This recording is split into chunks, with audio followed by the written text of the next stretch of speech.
जय Hind my dear students, मैं रवि पचौरी एक बार फिर से आप सभी का मैथ्स विद रवि सर पर हार्दिक स्वागत करता हूं। आशा करता हूं आप एकदम बढ़िया होंगे, मस्त होंगे और मजे के साथ अपनी इस क्लास का इंतजार कर रहे होंगे। तो जैसा कि आप देख रहे हैं, पिछले 2 दिन से आपके लिए आरपीएफ की वैकेंसी से रिलेटेड और सीपीयू की वैकेंसी से रिलेटेड आपको काफ़ी इन्फॉर्मेशन मैंने दी, और इन्फॉर्मेशन के सिलसिले के बाद अब हम लेकर के आ रहे हैं आपके लिए बेहतरीन सी क्लासेस, बेहतरीन से कॉन्सेप्ट के साथ, बेहतरीन से कंटेंट के साथ। तो जैसे कि आप देख पा रहे हैं स्क्रीन पर लगा हुआ है एसएससी सीपीओ 2024 के लिए बेहतरीन मैथ्स की क्लास। आज मैं आपके लिए एक शॉर्ट क्लास रखूंगा और शॉर्ट क्लास में हम बेहतर से बेहतर कंटेंट के क्वेश्चंस को सॉल्व करने की कोशिश करेंगे। और आप सभी से उम्मीद है कि आप सभी कॉपी पेन लेके बैठिएगा, क्योंकि सबसे पहली चीज होती है आपकी प्रैक्टिस, जो आप क्वेश्चन को स्क्रीन पे देख के सॉल्व करने की कोशिश करते हैं और उसके बाद फिर क्वेश्चन हम कराते हैं। क्योंकि मोबाइल में पीडीएफ रखने से और स्क्रीनशॉट लेने से कुछ नहीं होता है, आपको कॉपी पेन से क्वेश्चन को सॉल्व करने की आदत होनी चाहिए। तो जितने भी क्वेश्चंस मैं आज इस शॉर्ट क्लास में कराने वाला हूं, आज आपके लिए बेहतरीन क्लास साबित होने वाली है। बेहतरीन क्वेश्चंस को हम यहाँ पे करेंगे और कोशिश करेंगे, और आप सभी कोशिश करेंगे कि हम इतने क्वेश्चंस में से कितने क्वेश्चंस को कर पाते हैं। ठीक है। तो सभी मेरे प्यारे स्टूडेंट कंटिन्यू करेंगे मेरे साथ इस बेहतरीन सी क्लास को बेहतरीन से क्वेश्चंस के साथ। ठीक है, तो स्टार्ट करते हैं आज की इस क्लास को। तो फर्स्ट क्वेश्चन की तरफ हम बढ़ते हैं। पहला क्वेश्चन आपको स्क्रीन पर दिखाई दे रहा है, ये परसेंटेज से लिया गया क्वेश्चन है, और आपके एग्जाम पॉइंट ऑफ व्यू से एसएससी सीपी हो, सिलेक्शन फेज 12 का एग्जाम हो, और कोई एसएससी का 10+2 या सीजीएल का एग्जाम है, उसमें इस चीज से जुड़े हुए क्वेश्चंस काफी देखने को आपको मिलेंगे। बहुत इंपॉर्टेंट क्वेश्चंस को आज की शॉर्ट क्लास में मैंने रखा हुआ है, जो बेसिकली मेजर और मोस्ट इंपॉर्टेंट कॉन्सेप्ट से रिलेटेड रहते हैं और आपके एग्जाम पॉइंट ऑफ व्यू से बहुत बहुत तादाद में पूछे जाते हैं। तो प्यारे बच्चों, आपको देखना है और लगे रहना है और मेहनत के साथ सारे क्वेश्चंस को सॉल्व करना है। ठीक है, चलिए। तो पहला क्वेश्चन आपकी स्क्रीन पर दिखाई दे रहा है, एक वस्तु की कीमत 20% कम करने पर इसकी बिक्री x% बढ़ जाती है। यदि राजस्व की प्राप्ति में 25% की वृद्धि होती है तो x का मान क्या होगा। यानी हमसे पूछना चाह रहा है कि उसकी सेल में कितनी वृद्धि हुई। तो यहां पर मैं आपको बताता हूं कि कुछ चीजें जो आपको दिखाई दे रही हैं, क्या रिलेशंस हैं उनके बीच में, इन चीजों को देखने की कोशिश करेंगे। सबसे पहला आपने देखा, एक चीज आपको दिखाई दे रही है यहां पर, वस्तु की कीमत। क्लियर, क्या दिखाई दे रहा है, वस्तु की कीमत। एक चीज आपको दिखाई दी वस्तु की कीमत, एक चीज आपको दिखाई दी इसकी बिक्री, और एक तीसरी चीज आपको यहां पे दिखाई दे रहा है इसका राजस्व। तो तीनों ही चीजों में एक अपना रिलेशन है, और उसी रिलेशन के आधार पर यह क्वेश्चन आपका ब्रेक होने वाला है। क्लियर है, तो देखते हैं क्या इनके बीच में रिलेशन होता है। मैंने कहा किसी वस्तु की कीमत यानी कि ये रेट हो गई, उसकी सेल यानी कितनी वस्तुओं की सेल हुई, और इन दोनों चीजों का मल्टीप्लाई करते हैं तो हमें मिलता है प्यारे बच्चों के, उससे हमें रेवेन्यू कितना जनरेट हो रहा है। क्लियर है, तो आप इस चीज को समझने की कोशिश करिए कि 2 रुपए का एक पेन है, उसकी कीमत 2 रुपए है, 2 पेन मैंने सेल किए, वो सेल हो गए, और 4 रुपए का मुझे रेवेन्यू उससे क्रिएट होता है। 2 रुपए के 2 पेन में बेचूंगा तो मुझे 4 रुपए की रेवेन्यू क्रिएट होती है। कैसे रिलेशन बना आपका, रेट को जब सेल से मल्टीप्लाई करते हैं तो हमें क्या मिलता है, रेवेन्यू जनरेट होता है। किसी भी वस्तु की कीमत को सेल से मल्टीप्लाई करेंगे तो हमें क्या जनरेट होगा, रेवेन्यू जनरेट होगा। 2 रुपए के 2 पेन बेचे तो हमें 4 रुपए का रेवेन्यू मिलेगा। सेम कॉन्सेप्ट पे इसी की हम बात करेंगे। किसी वस्तु की कीमत 20% कम हो गई, 20% आप सभी जानते हैं, 20% is equal to what is the fraction value is 1/5, और उसकी रेट में अगर आप कमी करते हैं 20% की, तो यहां से ये पता चलता है कि जो कीमत 5 रुपए की थी प्यारे बच्चों, वो कितनी की हो गई, 4 रुपए की कीमत हो गई। ये कह रहा है उसकी सेल में रेट के बारे में इंफॉर्मेशन हो गई, उसकी सेल में x% की वृद्धि हो जाती है। यानी वी डोंट नो कि कितने से कितनी हो गई, ये हमें फाइंड करनी है। लेकिन सेल में वृद्धि कुछ इस प्रकार से हुई है कि उसका जो रेवेन्यू जनरेट होता है ना प्यारे बच्चों, उसमें 25% की वृद्धि हो जाती है। यानी 100 रुपए का रेवेन्यू 125 में कन्वर्ट हो जाता है। जो रेवेन्यू 100 रुपए का था वो कितने का कन्वर्ट हो गया, 125 में कन्वर्ट हो गया। तो यहां से मैंने अभी अभी आपको एक रिलेशन बताया कि इन दोनों का मल्टीप्लाई होके रेवेन्यू मिलता है। तो 5 में कितने का मल्टीप्लाई होके 100 मिलेगा, यानी दिस इज 20। 4 में कितने का मल्टीप्लाई है कि 125 मिलेगा, यानी दिस इज 120/4। जैसे ही हम इसका मल्टीप्लाई करेंगे 4 4 कैंसिल आउट, एंड 125 आपको यहां पर मिलेगा। यहां से आपको सेल का रेशियो पता चला प्यारे बच्चों, आपको ये पता चला कि जो 20 की सेल हुआ करती थी वो अब हो रही है 125/4। सिंपल रेशियो में कन्वर्ट करेंगे 4 मल्टीप्लाई होगा, दिस बिकम्स 80 to 125। यानी जो सेल पहले 80 की हुआ करती थी वो अब 125 की हो रही है। यानी यहां से पता करिए कि कितने परसेंट की वृद्धि हो रही है, यही हमें बताना है। ये कह रहा है x% बढ़ जाती है और x का मान बताइए, यानी इनडायरेक्टली वो हमसे ये पूछना चाह रहा है कि कितने परसेंट की वृद्धि हुई। तो आप यहां से एग्जैक्टली देख सकते हैं कि 45 इंक्रीमेंट हो रहा है। किस पे इंक्रीमेंट हो रहा है? 80 पे इंक्रीमेंट हो रहा है। मल्टीप्लाई बाई 100 हो गया भाई। तो 20 से ये कटा 4 बार, ये कटा 5 बार, 45 गुणा 5 हो गया आपका 225/4। और 225/4 में जैसे ही आप 4 का डिवाइड करेंगे और correct answer is 56.25%, it will become 56.1/4%। यानी जैसे ही 20% कीमत डाउन होती है तो उसकी सेल में 56.25% का इंक्रीमेंट हुआ, और उसी इंक्रीमेंट की वजह से उसका जो रेवेन्यू जनरेट हुआ, उसका कंप्लीट रेवेन्यू जनरेट हुआ, उसमें आपका 25% का इंक्रीमेंट हो जाता है। तो परसेंटेज से लिया गया क्वेश्चन है। First question most important question आपके SSC CPO and phase selection 12 के लिए। परसेंटेज से इस टाइप के क्वेश्चन बहुत पूछे जाते हैं। अभी जीडी का एग्जाम चल रहा है, उसमें भी पूछे जा रहे हैं। रिसेंटली एग्जाम होके गए, उसमें भी पूछे गए, दिल्ली पुलिस में भी पूछे गए। तो मोस्ट इंपोर्टेंट कॉन्सेप्ट है ये आपका परसेंटेज से। चलते हैं नेक्स्ट क्वेश्चन पर फटाफट। ठीक है, अगला क्वेश्चन है ए और बी का औसत जो है a to the power n plus 1 plus b to the power n plus 1 upon a to the power n plus b to the power n average से लिया गया है। कौन से चैप्टर से लिया गया है? एवरेज से। क्या कह रहा है? a तथा b का औसत। सभी को पता है कि कैसे निकालते हैं। एवरेज जब भी निकालना होता है तो जिन चीजों का निकालना है उनका सम और कितनी वस्तुएं या चीजें हैं उतने नंबर से डिवाइड करते हैं तो हमें मिलता है एवरेज। हमें एवरेज वहां पर मिलता है। ऐसे फाइंड करते हैं हम एवरेज को प्यारे बच्चों। ए और बी का एवरेज निकालेंगे तो हम निकालेंगे ए और बी का सम। और कितनी चीजें हैं प्यारे बच्चों? दो चीजें हैं, तो क्या हो जाएगा? ए प्लस बी अपॉन 2। ए प्लस बी अपॉन 2 हमें लेके आना है। हमें दिया है ए और बी का औसत इतना। कह रहा है एन की जगह क्या पुट करें कि ए प्लस बी अपॉन 2 बन जाए। तो देख के ही लग रहा है, because you are preparing for SSC CPO and selection phase 12 and also CGL. तो इतना कॉमन सेंस तो सारे स्टूडेंट्स के अंदर होता है कि अगर मुझे इस चीज से इसमें कन्वर्ट करना है तो एन की जगह क्या पुट करना चाहिए? एन की जगह अगर मैं 0 पुट करूंगा तो 0 + 1 क्या बनेगा? ए की पावर 1। 0 + 1 क्या बनेगा? बी की पावर 1। और a to the power 0 1, b to the power 0 is 1 and it will become a plus b upon 2। क्या बन जाएगा? a plus b upon 2। यानी n की जगह अगर हम 0 पुट करते हैं प्यारे बच्चों तो हमें a और b का औसत मिल जाएगा। So what is your correct answer? a to the n की वैल्यू 0। जैसे ही हम n की जगह 0 रखेंगे तो ये a और b का एवरेज बन जाता है a plus B upon 2। I hope सभी बच्चों को समझ में आया होगा, अच्छे से समझ पा रहे होंगे। किसी भी स्टूडेंट को किसी भी क्वेश्चन में किसी भी प्रकार का डाउट रहता है, कमेंट सेक्शन आपके लिए ओपन है। कमेंट सेक्शन में आप उस डाउट को डाल सकते हैं, वो नेक्स्ट वीडियो में आपका डाउट बिल्कुल क्लियर किया जाएगा। क्लियर है?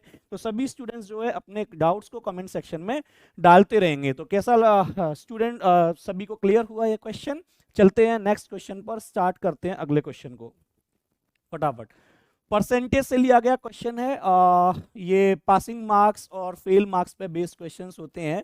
जब आप परसेंटेज चैप्टर को कंप्लीटली स्टडी करेंगे तो आपको एक one type of the questions आपको ये देखने को मिलेगा। तो अच्छे से इस क्वेश्चन को समझते हैं। ठीक है, एक परीक्षार्थी ने 30% अंक प्राप्त किए और 108 अंकों से फेल हो गया। भाई 30% अंक लेकर के आया और 108 अंकों से वो फेल हो गया। जबकि एक दूसरे परीक्षार्थी ने 52% अंक प्राप्त किए, जो पास होने के लिए जितने भी मार्क्स जरूरत थे उससे 24 मार्क्स एक्स्ट्रा ले आया। अब कह रहा है पास होने के लिए कम से कम कितने प्रतिशत अंकों की आवश्यकता है। अब एक बार यहां से सोचिए, मैंने मान लिया कि पासिंग मार्क्स कहीं बीच में थे। ठीक है, एक बच्चा 108 अंकों से फेल हुआ, इसके कितने परसेंट आए थे? इसके 30% आए थे। एक बच्चा जो है पास होने से 24 अंक अधिक लेके आया, इसके कितने परसेंट आए थे? 52% आए थे। भैया एक चीज देखिए यार, आप सभी समझदार हैं, बच्चे तो हो नहीं, आप बिल्कुल छोटी छोटी चीजों को बड़े अच्छे से समझ सकते हैं।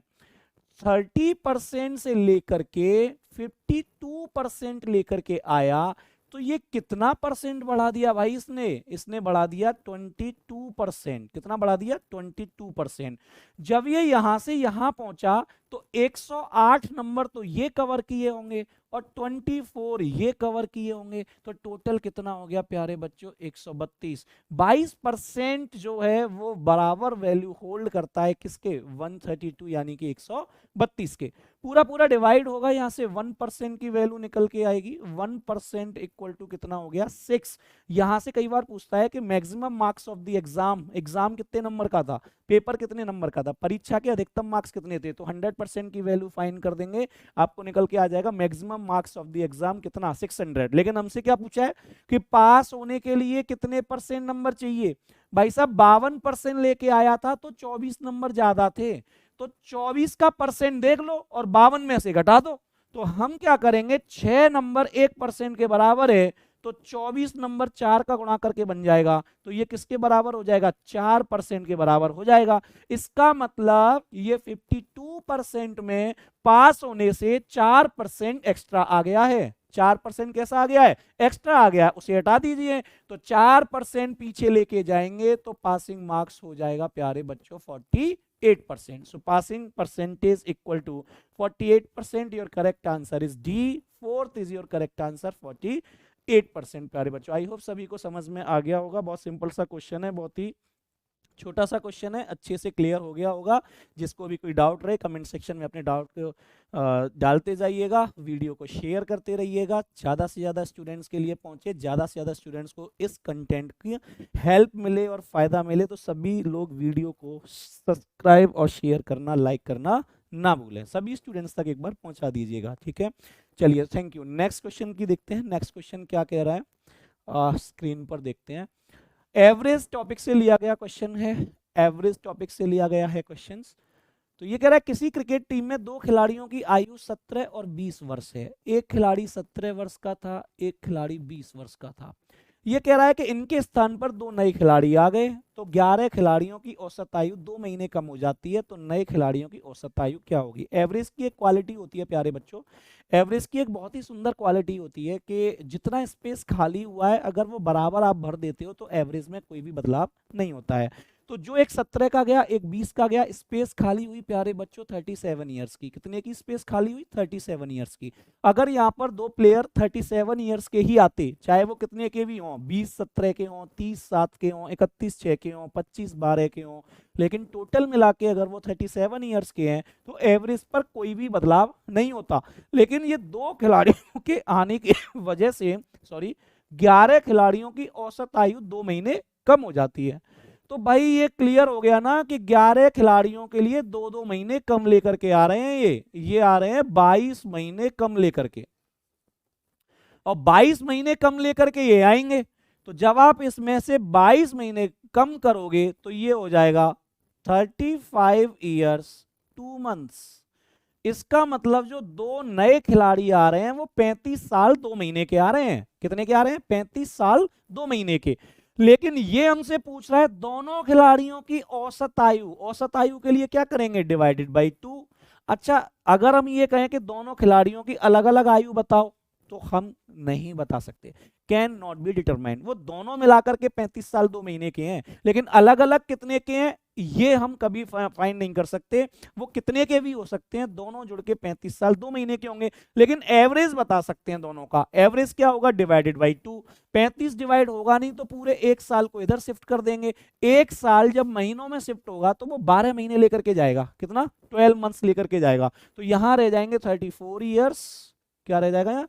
34 ईयर्स, और 12 महीने इधर जाएंगे तो ये हो जाएगा 14 मंथ्स, और फिर कर देंगे हम डिवाइड बाई 2, और डिवाइड बाई 2 करेंगे तो ये हो जाएगा आपका एवरेज। दिस इज 17 ईयर्स और दिस इज 7 मंथ्स प्यारे बच्चों। सो this is your correct answer. जो 2 नए स्टूडेंट्स आए हैं, या 2 स्टूडेंट्स नहीं, प्लेयर्स जो आए हैं टीम में, उनका जो एवरेज एज हो जाएगा वो हो जाएगा 17 वर्ष 7 महीने। किसी को कोई दिक्कत परेशानी, किसी को भी कोई दिक्कत हो तो वो कमेंट सेक्शन में अपने डाउट को डाल सकता है, ठीक है प्यारे बच्चों। तो ये हो गया। अच्छा, एक मोस्ट इंपॉर्टेंट थिंग इसमें मैं बार बार बता रहा हूं, फिर से कह रहा हूं कि अगर आपसे दोनों की अलग अलग एग्जैक्टली एज पूछेगा, कैन नॉट बी डिटरमाइंड, हम फाइंड नहीं कर सकते। एवरेज तो बता सकते हैं लेकिन हम एग्जैक्टली एज को नहीं बता सकते हैं। Okay, come to the next question. Okay, अगला क्वेश्चन है रेस टॉपिक से। रेस टॉपिक से लिया गया है दौड़ दौड़ के, भाग भाग के, time speed and distance, train boat and stream, और उसी के बाद एक टॉपिक आता है छोटा सा उसी से रिलेटेड, रेस। उसी रेस से लिया गया ये क्वेश्चन है। चलिए देखते हैं इसे। राहुल 100 मीटर की दौड़ में 6 किलोमीटर प्रति घंटे की चाल से दौड़ता है। 100 मीटर की एक दौड़ कराई गई थी, 100 मीटर की एक दौड़ कराई गई, ठीक है भाई, 100 मीटर की एक दौड़ कराई गई। बहुत प्यारा क्वेश्चन है, ध्यान रखना। राहुल 6 किलोमीटर प्रति घंटे की चाल से पूरा करता है, तो राहुल कितना समय लेता है ये निकल के आ जाएगा। तो राहुल जो है कितना समय लेता है इस 100 मीटर की दौड़ को पूरा करने में, समय बराबर दूरी बटे चाल, 100 बटे 6, 100 मीटर में है, 6 किलोमीटर पर आवर में है। तो हम क्या करेंगे भाई, इसको मीटर पर सेकंड में बनाएंगे तो 5 बटे 18, बटे वाला 18 कहाँ जाएगा, ऊपर जाएगा। 6 से ये कटा 3 बार, 5 से ये कटा 20 बार, और ये हो गया 20 गुणा 3। एक चीज क्लियर हो गई कि जो राहुल है इस 100 मीटर की दौड़ को 60 सेकंड में पार कर लेता है। जो राहुल है ये इस 100 मीटर की दौड़ को 60 सेकंड में पूरा कर लेता है, और ये समझता है कि मैं बहुत महारथी हूं। और महारथी समझने के साथ साथ ये भरत को रनिंग में लेके आया, और भरत से बोलता है कि चल आप 4 मीटर की बढ़त ले लो। ये कहता है कि आप 4 मीटर आगे से दौड़ लो फिर भी हरा दूंगा। तो इन्होंने भरत के साथ दौड़ना शुरू किया।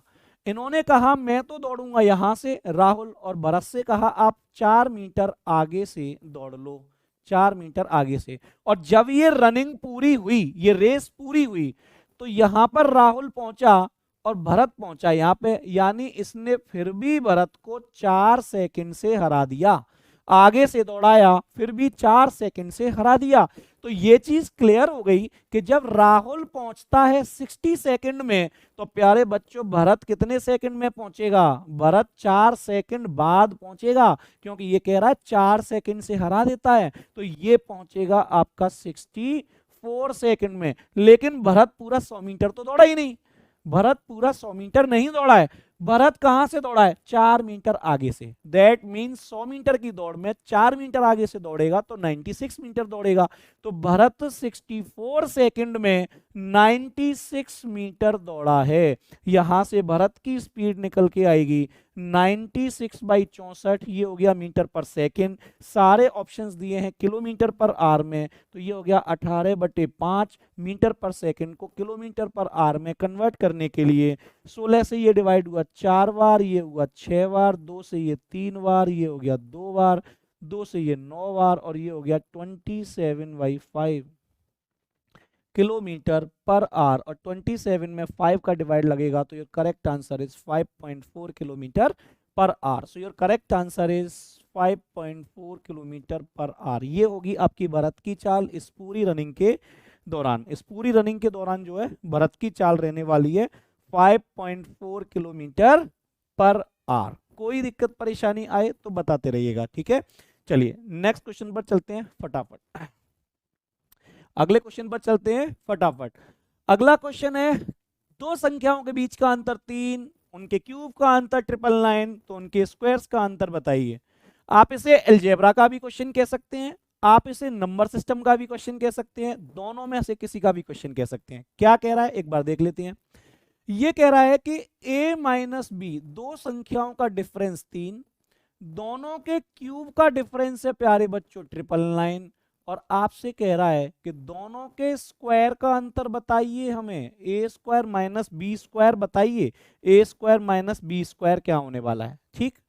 तो एक बहुत ही शानदार सा फॉर्मूला आपने पढ़ा है, बहुत ही इंपॉर्टेंट सा फॉर्मूला आपने पढ़ा है, बचपन से पढ़ते हुए आ रहे हैं। ए माइनस बी का होल क्यूब होता है a cube minus B cube minus 3ab and a minus b. ये बड़ा ही छोटा सा फॉर्मूला आपने बचपन से पढ़ा हुआ है, बचपन से ये फॉर्मूला आपने देखा हुआ है।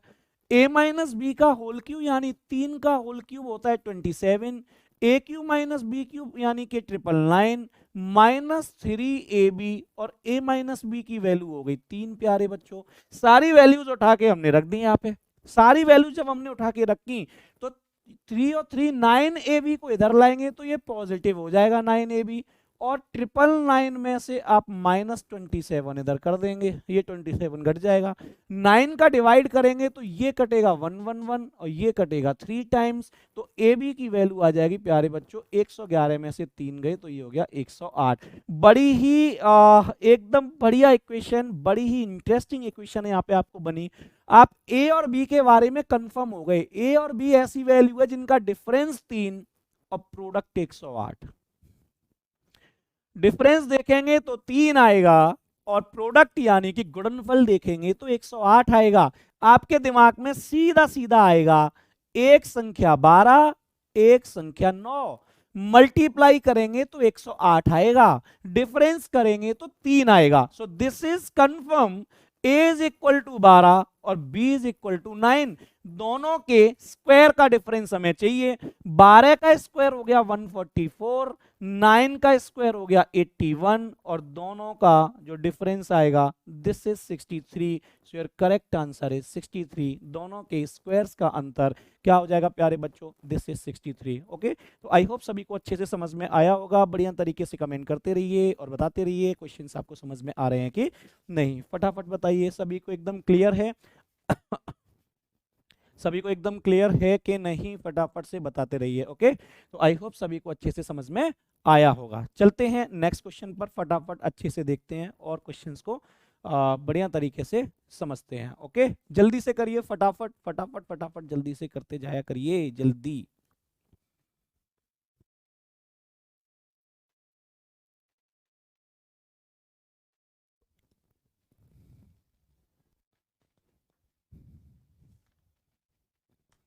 चलिए, तो ये क्वेश्चन हो गया होगा आपका। नेक्स्ट क्वेश्चन पर चलते हैं, फटाफट अगले क्वेश्चन को देखते हैं क्या होगा। ओके, अलजेब्रा का क्वेश्चन है। अलजेब्रा का क्वेश्चन है, बहुत अच्छा क्वेश्चन है और इस टाइप के क्वेश्चन बहुत पूछे जाते हैं। आई होप अच्छे से आप कर पाएंगे। बहुत ही बढ़िया क्वेश्चन है, अच्छे से समझिएगा, अच्छे से समझ के इस क्वेश्चन को करेंगे। ठीक है, चलिए। ये कह रहा है 8x प्लस वाई का whole cube minus 27x minus y का whole cube 5y minus x a x square plus b y square plus c x y है, a plus b minus c का मान क्या होगा। चलिए, क्या मैं इसको ऐसे लिख सकता हूं 2 इंटू एक्स प्लस वाई का कंप्लीट क्यूब, क्योंकि 8 2 का क्यूब है तो 2 का भी क्यूब हो गया, x प्लस वाई का भी क्यूब हो गया, तो मैं इसको लिख सकता हूं 2x प्लस वाई और इस कंप्लीट का क्यूब, इस तरीके से लिख सकते हैं इसे। ठीक, ओके। इसको लिख सकते हैं 3 का क्यूब और x माइनस वाई का क्यूब, तो इसको हम लिख सकते हैं 3 ब्रैकेट में x माइनस वाई और पूरे का क्यूब। और यहाँ एक कंडीशन आपको इस तरीके की दिखाई दे रही होगी, जिसको हम कह सकते हैं a cube minus B cube. क्या कह सकते हैं, a cube minus B cube. अब इस फॉर्मूले को मैं यहाँ लिख देता हूँ। a cube minus B cube आप सभी जानते हैं क्या होता है, a cube minus B cube होता है a माइनस बी। क्लियर है। इसके बाद a square plus B square plus A B, ये होता है आपका a cube minus B cube.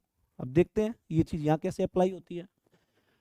हमने लिखा this is complete a and this is complete b, तो पहले ब्रैकेट में आएगा a माइनस बी, तो ये हो गया 2x प्लस 2y, ये तो हो गया a, 2 का अंदर मल्टीप्लाई होगा 2x plus 2y, minus b करेंगे तो ये हो गया माइनस के 3x और प्लस 3y, माइनस से ये माइनस ये प्लस। आपने इसको देखा तो 2x minus 3x minus x 2y 3y जुड़ जाएंगे तो ये हो जाएगा 5y और ये जुड़ के हो जाएगा 5y माइनस के x। यानी जब मैंने a माइनस बी पहले ब्रैकेट की वैल्यू निकाली तो ये आ गया 5y माइनस के x, जो कि हमने यहाँ पर कंपेयर की a cube minus B cube, a minus B किसके बराबर है 5y माइनस के x। अब जो हम यहाँ पर दूसरा ब्रैकेट निकालेंगे a square plus B square plus A b, इसका मतलब वो a x square plus b y square plus c x y के बराबर होना चाहिए। वो क्या होना चाहिए, इसके कंपेरेबल होना चाहिए। हमने निकालने की कोशिश की तो ए स्क्वायर में आएगा पूरा ये, तो ये हो गया 2x प्लस 2y का होल स्क्वायर। ठीक है, ये तो हो गया प्यारे बच्चों ए square plus 3x minus 3y का होल स्क्वायर, ये हो गया 3x माइनस 3y का होल स्क्वायर, ये हो गया बी स्क्वायर, प्लस ए बी करेंगे तो ये हो गया आपका 2x प्लस 2y एक ब्रैकेट में, और ये हो गया 3x माइनस 3y दूसरे ब्रैकेट में। सभी को ओपन कर दीजिए फटाफट। अभी सभी को आप ओपन करेंगे तो ये हो गया आपका 4x square plus 4y square a square plus B square plus 2ab, तो ये हो गया 8xy। ऐसे ही जब इसको सॉल्व किया तो ये हो गया 9y स्क्वायर, ये 3x आएगा यहाँ पर,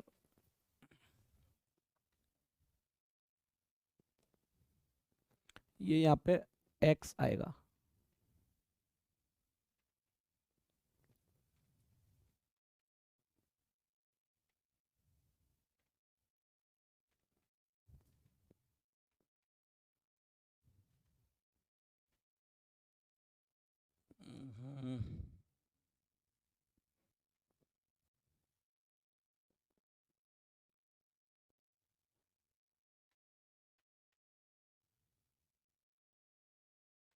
ये आएगा यहाँ पर 3x आएगा बेटा।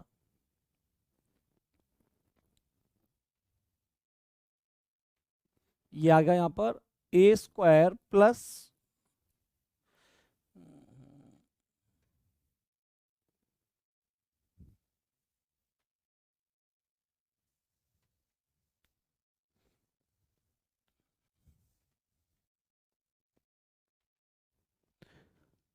हमने यहाँ पे लिखा 5y माइनस के x, this is first bracket, और दूसरे ब्रैकेट को हम यहाँ पर सॉल्व कर रहे थे। दूसरा ब्रैकेट आएगा आपका 2x प्लस 2y का whole square plus 3x minus 3y का whole square and plus 2x plus 2y and bracket में 3x माइनस 3y। इसको हम सॉल्व कर रहे थे, क्लियर है?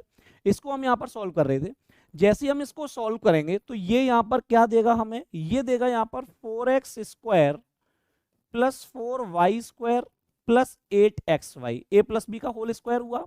ऐसे ही यहाँ पे हो जाएगा 9x square plus 9y square and minus 2ab, तो 2 3 6 3 18, यानी माइनस के 18xy, प्लस जब इन दोनों का हम मल्टीप्लाई करेंगे तो ये हो जाएगा 2 गुणा 3 यानी कि 6x स्क्वायर, इसका गुणा होगा माइनस के 6xy, ठीक है भाई। जब 2y का गुणा करेंगे तो ये हो जाएगा प्लस का 6xy, और ये हो जाएगा आपका माइनस के 6y स्क्वायर। प्यारे बच्चों, अब इसे हम कौन से फॉर्मेट में कलेक्ट करने की कोशिश करेंगे, ax square plus by square plus cxy के फॉर्मेट में कलेक्ट करने की कोशिश करेंगे। तो हमने यहाँ पे देखा 6xy प्लस एंड माइनस के कैंसिल आउट, सारे x स्क्वायर को कलेक्ट करो तो 4x स्क्वायर 9x स्क्वायर कितने हो गए, 9 4 13, और 6x स्क्वायर, तो ये हो गए आपके 19x स्क्वायर, प्लस इसके बाद y स्क्वायर को कलेक्ट करो 4y स्क्वायर 9y स्क्वायर और माइनस के 6, तो 9 और 4 13 में से 6 गए, तो ये हो गया प्यारे बच्चों 7y स्क्वायर। इसके बाद xy 8xy, ये हो गया माइनस के 18xy यानी माइनस के 10xy, तो ये हो गया आपके माइनस के 10xy। इसको कंपेयर किससे करेंगे प्यारे बच्चों, कंपेयर करेंगे इसे ax square plus by square plus cxy। जब दोनों साइड्स को आपने कंपेयर किया तो आपको पता चला कि what is the a is equal to 19, what is the b is equal to 7, यहां से b की वैल्यू कितनी आई 7, और c की वैल्यू माइनस के 10, ये हो गई माइनस के 10। आपसे वैल्यू किसकी पूछ रहा है भाई साहब, आपसे वैल्यू पूछ रहा है a प्लस बी माइनस सी, ठीक है, प्लस 10xy। तो यहाँ पे हो गया ये बराबर हो गया आपका माइनस के 18xy प्लस के 8xy यहाँ से आया, और 9xy स्क्वायर माइनस के 18xy यहाँ से आया, और अगर हम देखते हैं यहाँ पर और xy यहाँ से तो कैंसिल आउट हो गया, तो माइनस के 10xy प्लस के cxy, c की वैल्यू हो गई 10, तो इसको यहाँ लिखिएगा a plus B plus c का मान। यहां से निकाल रहा है कि a प्लस बी प्लस सी का मान निकालिए, a प्लस बी प्लस सी का मान निकालेंगे तो ये हो गया 19 प्लस 7 माइनस के 10, तो कितना हो जाएगा 26 माइनस के 10 करेक्ट आंसर इज 16। तो 26 में से 10 गए, कितना आंसर हो जाएगा प्यारे बच्चों? 16। यहाँ पर a प्लस बी प्लस सी मैंने यहाँ पे किया है, करेक्ट किया है, a प्लस बी माइनस सी को a plus B plus C.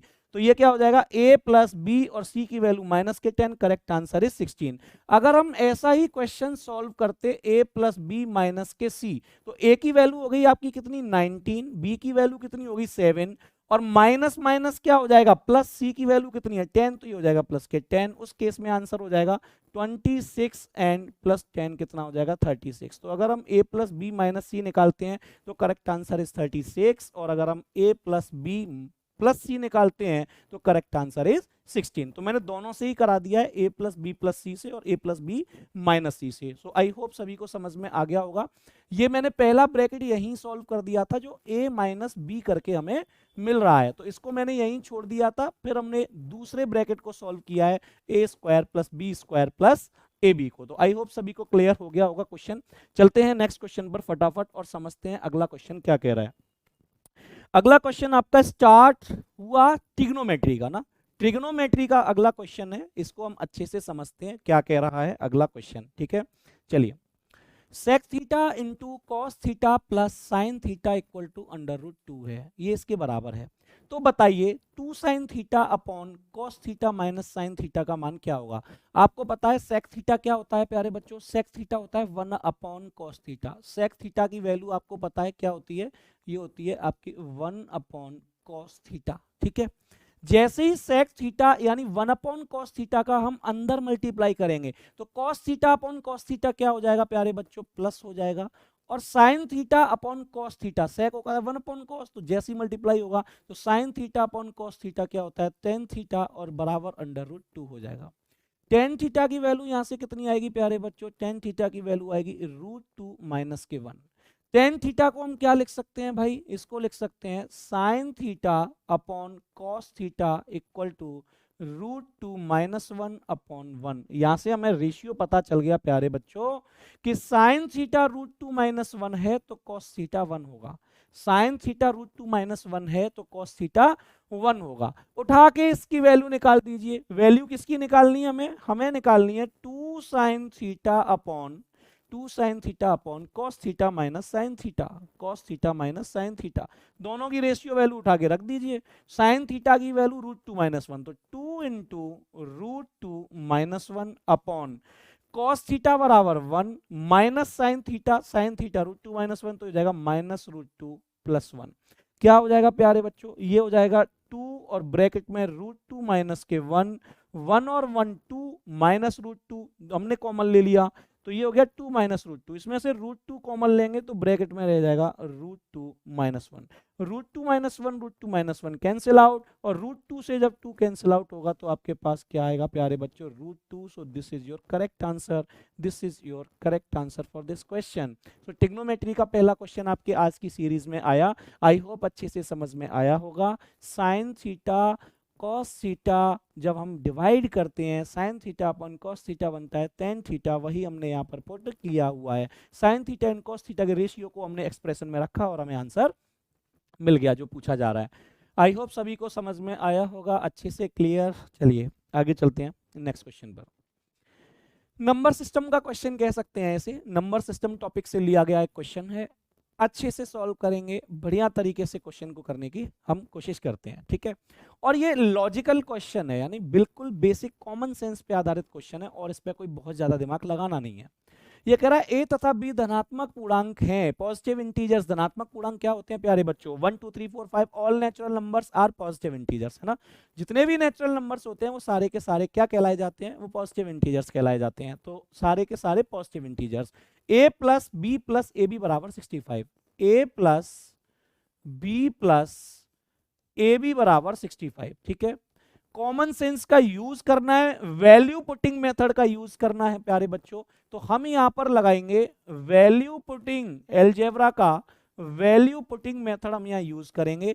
Value putting क्या? साफ साफ दिख रहा है कि a बराबर 10 और b बराबर अगर मैं 5 ले लेता हूं प्यारे बच्चों, तो ये हो गया आपका 10 प्लस 5 प्लस 10 गुणा 5, तो ये हो गया 50 प्लस 15 65, यानी सेटिस्फाइड कंडीशंस, यानी 65 पर ये कंडीशन सेटिस्फाई होती है कि जब भी ए की वैल्यू 10 पुट करूंगा, बी की वैल्यू 5 पुट करूंगा, तो ये पूरी की पूरी कंडीशन 65 पर सेटिस्फाई हो जाएगी। तो यहां से क्लियर मुझे पता चल गया ए इज 10 एंड बी इज 5। हमसे कह रहा है कि बताइए ए तथा बी के मध्य अंतर क्या है प्यारे बच्चों। तो ए और बी का अंतर 10 और 5 का अंतर क्या हो गया, 10 और 5 का अंतर कितना हो गया प्यारे बच्चों, 5। सो 5 इज योर करेक्ट आंसर। बहुत ही बढ़िया क्वेश्चन है, शानदार सा क्वेश्चन है। अच्छा, जितने भी क्वेश्चंस करा रहा हूं ना आपके एग्जाम में सारे के सारे पूछे हुए हैं, आपके एग्जाम में सारे क्वेश्चंस पूछे हुए हैं, ठीक है, सारे क्वेश्चंस आपके एग्जाम में पूछे हुए हैं, तो अच्छे से देखें, बहुत ही इंपॉर्टेंट क्वेश्चंस आपको मिलने वाले हैं, ठीक है। नेक्स्ट, ओके, बहुत ही अच्छा सवाल है, एसएससी में पूछा हुआ सवाल है, शानदार सा सवाल है।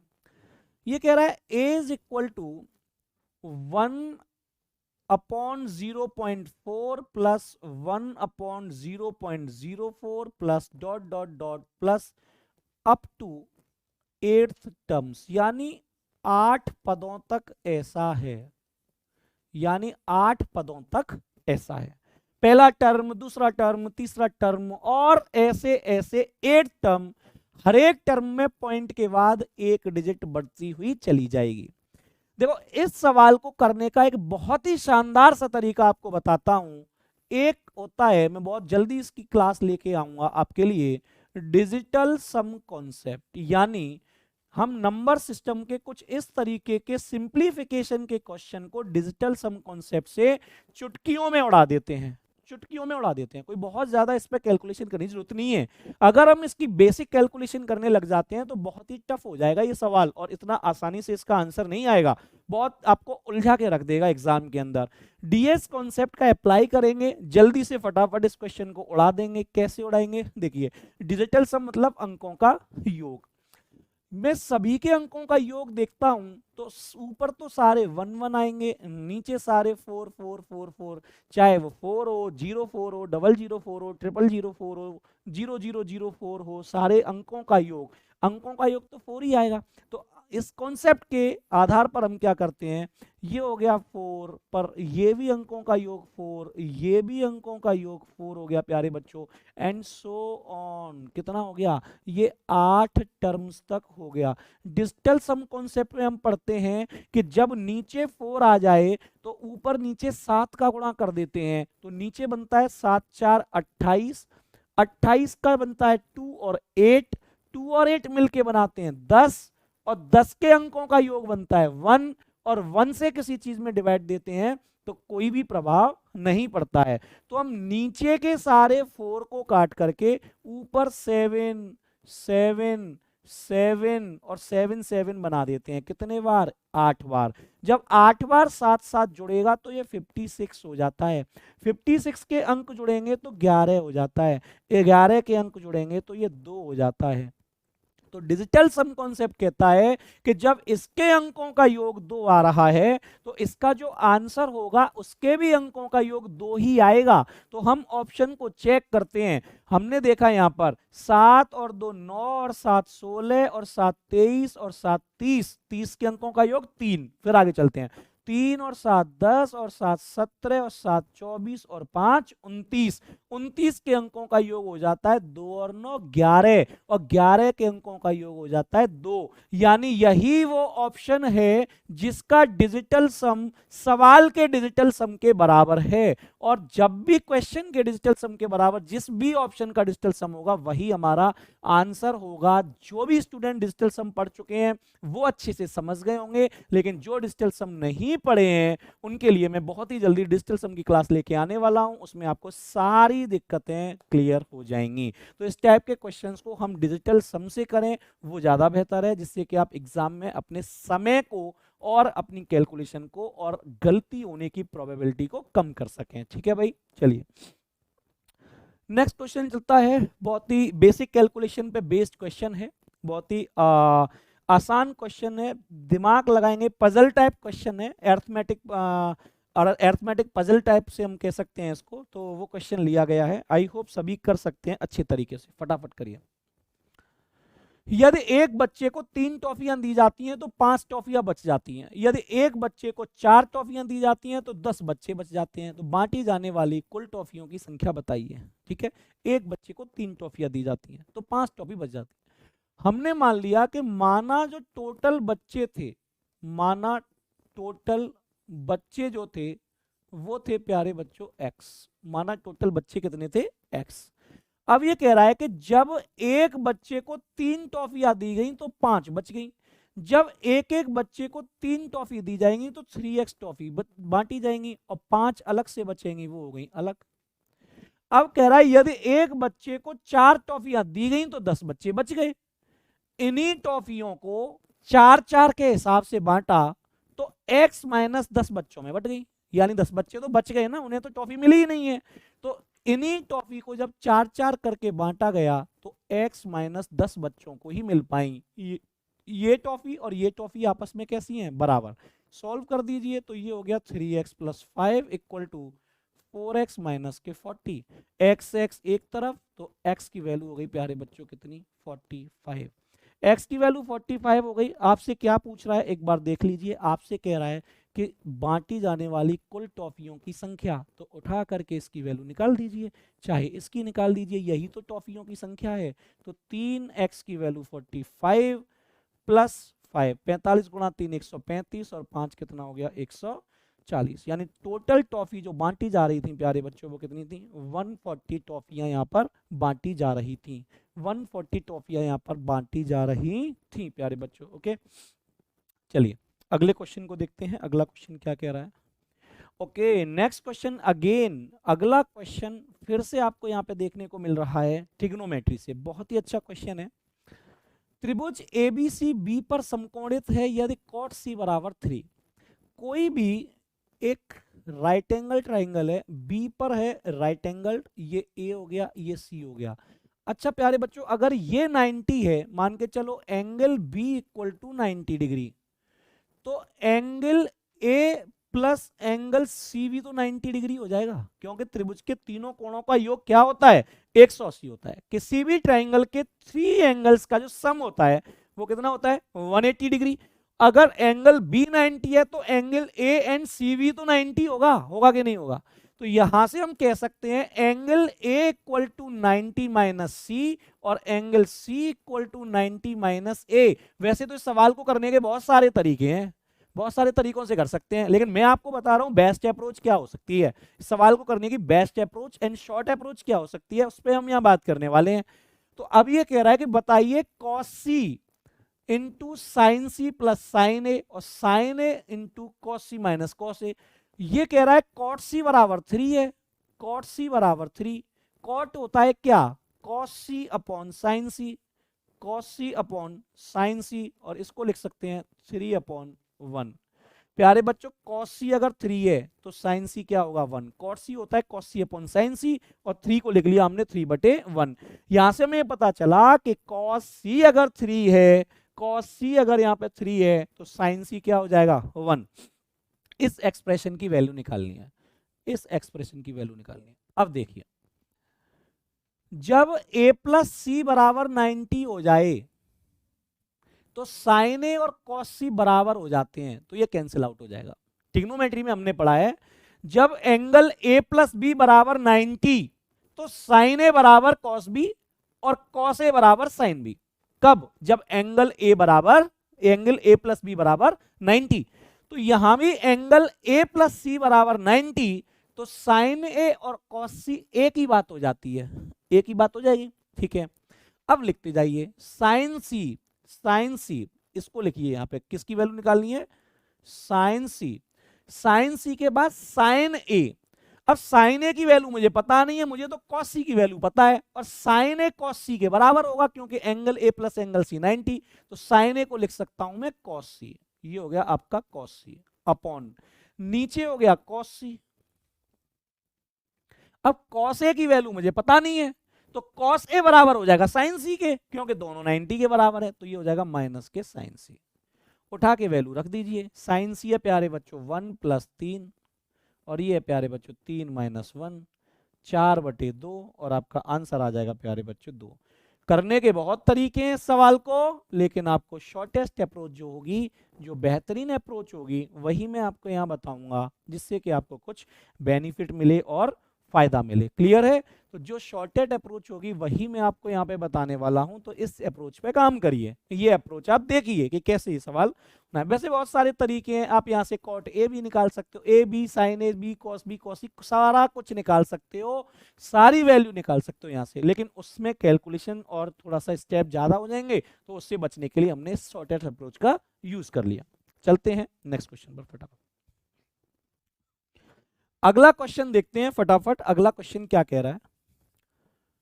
कुछ संतरे 40 बच्चों के बीच बराबर बराबर बांटे गए।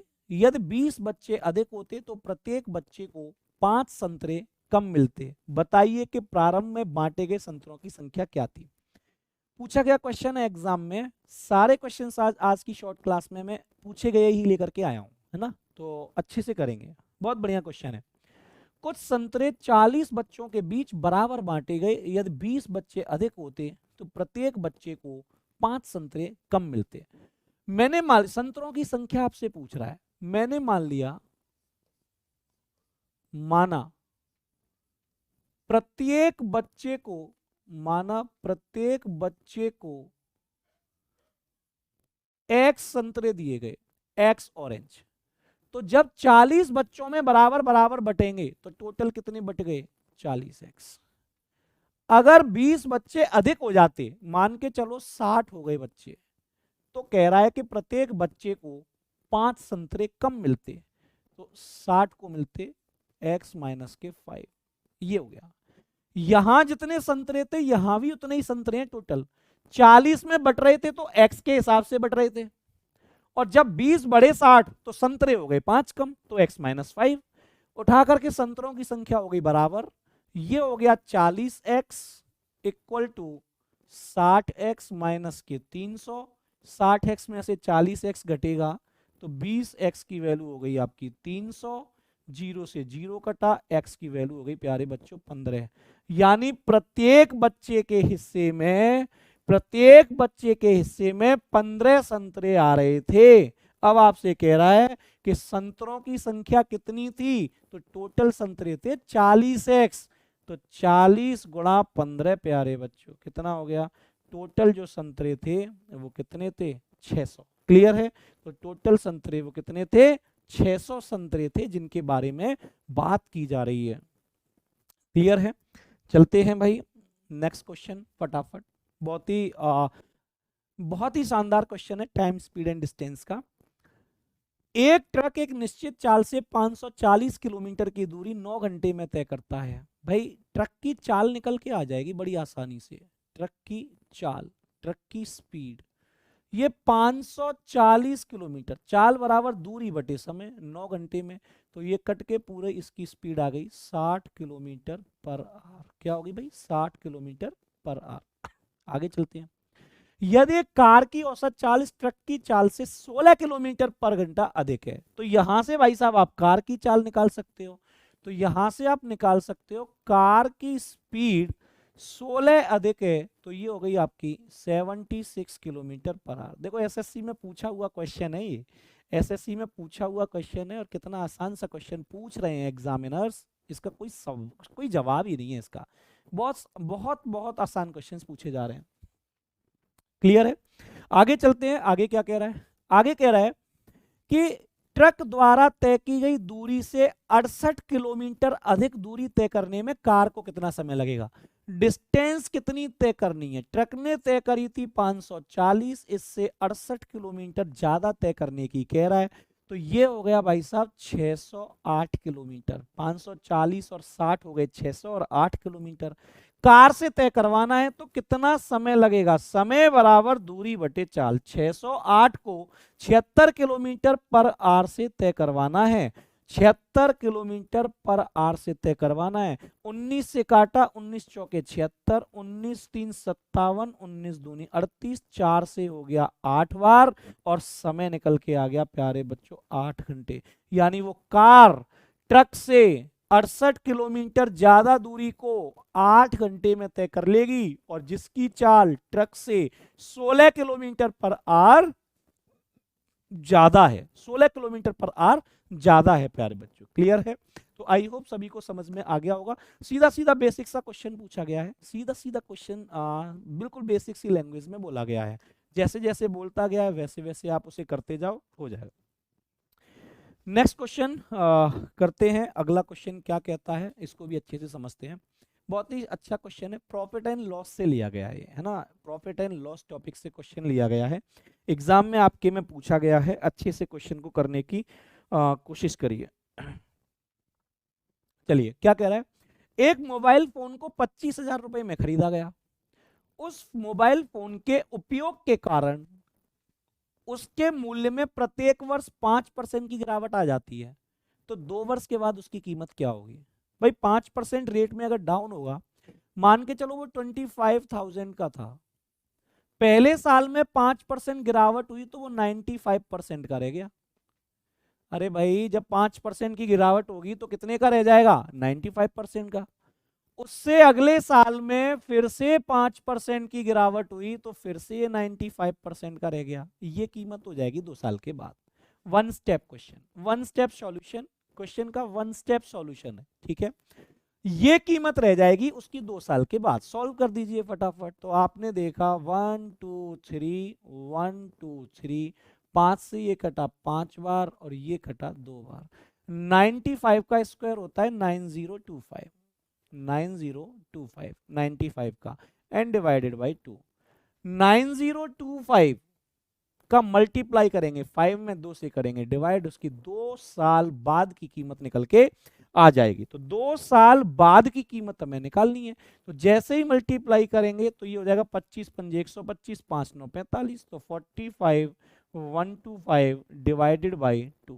2 का भाग कर दीजिए, इसकी 2 साल बाद की कीमत निकल के आ जाएगी कि 2 साल बाद की कीमत इसकी क्या होगी प्यारे बच्चों। तो 2 साल बाद इसकी कीमत हो जाएगी, भाग कर देंगे इसमें तो 22,562 रुपए 550 पैसे, ये हो जाएगी इसकी 2 साल बाद जो कीमत बनेगी। क्लियर है? 22 दूनी 44 हो गया, 562.25 हो जाएगा 45,125। तो क्लियर है एकदम, सभी को समझ में आ गया होगा। 22,562 रुपए 50 पैसे की कीमत हो जाएगी इसकी 2 साल के बाद, जब प्रत्येक वर्ष इसका 5% 5% 5% हेरासमेंट होता जाएगा कीमत में। यही हमसे पूछ रहा है कि उपयोग होने की वजह से जब 5% पहले साल गिरा, 5% दूसरे साल गिरा, तो 2 साल के बाद इसकी क्या कीमत हो जाएगी। तो आई होप सभी प्यारे बच्चों को सारे क्वेश्चंस बड़े अच्छे से समझ में आए होंगे। किसी भी क्वेश्चन में अगर किसी भी स्टूडेंट को डाउट रहता है, किसी भी क्वेश्चन में डाउट रहता है, तो वो उसको कमेंट सेक्शन में फॉलो कर सकता है। कमेंट सेक्शन में आप उसे डालेंगे तो आपके उस डाउट को जो है, आपके उस डाउट को तुरंत बताया जाएगा या फिर नेक्स्ट वीडियो के माध्यम से उस डाउट को सॉल्व करने की कोशिश की जाएगी।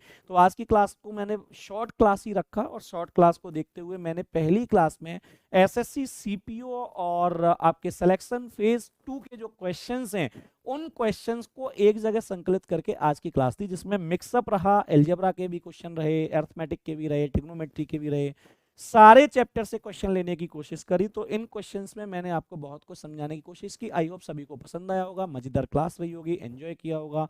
सारी की सारी टेलीग्राम का लिंक वीडियो के डिस्क्रिप्शन में दिया हुआ है, टेलीग्राम चैनल को ज्वाइन कर लें। वहां आपको पूरी क्लास की पीडीएफ और क्वेश्चंस की पीडीएफ मिलती रहेंगी। वहां से आप पीडीएफ को आउट करिए, पीडीएफ को निकालिए और कॉपी में पढ़ाई करिए और अपने कंटेंट को रेडी करिए। तो आपने जैसे ही देखा सीपीओ के लिए सारे क्वेश्चंस मैंने कराए हैं, इसी तरीके से करते रहिए। आपको डेली इसी प्रकार की क्लासेस मिलेंगी, आपको पता है। मजे के साथ अपने कंटेंट को बढ़ाते रहिए बढ़िया तरीके से, और वीडियो को लाइक एंड शेयर करना ना भूलें। चैनल को जो भी हमारे न्यू स्टूडेंट्स हैं वो सब्सक्राइब कर लें, जिससे कि सभी स्टूडेंट्स को टाइम पर सारी क्लासेस बेहतरीन कंटेंट के साथ मिलती रहें, जो आपके एग्जाम में आगे बहुत ज़्यादा हेल्पफुल होंगे। तो आज की क्लास में बस इतना ही, मिलते हैं नेक्स्ट वीडियो में बेहतरीन से कंटेंट के साथ, बेहतरीन प्रैक्टिस के साथ। तब तक के लिए बाय बाय, टेक केयर। सभी को जय हिंद, बाय बाय, टेक केयर।